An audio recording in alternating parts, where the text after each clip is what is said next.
శరణ జొజ్జి ఉండెను.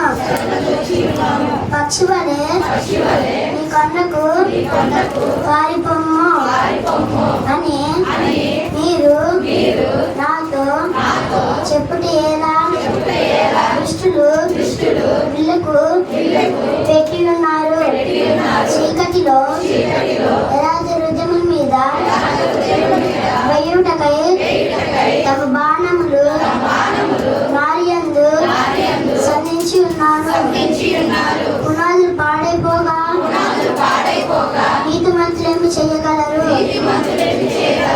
యెహోవా తన పరిశుద్ధాలయంలో ఉన్నాడు. యెహోవా సింహాసనము ఆకాశమందున్నది. ఆయన నరులను కన్నార చూచుచున్నాడు.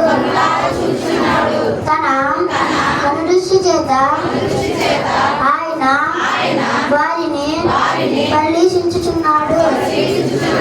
యెహోవా నీతిమంతులను పరిశీలించుచుండును. దుష్టులను బలాత్కార శక్తులను ఆయనకు అసహ్యులు. దుష్టుల మీద ఆయన పురుగులు కురిపించును. అగ్ని గండములను వడగాలి అయి వారికి పానీయ భాగము. యెహోవా నీతిమంతుడు, ఆయన నీతి ప్రేమించువాడు. యథార్థవంతులు ఆయనకు దర్శనము చేసెదరు. ఈ చిన్న వాక్యం జీవించుగాక.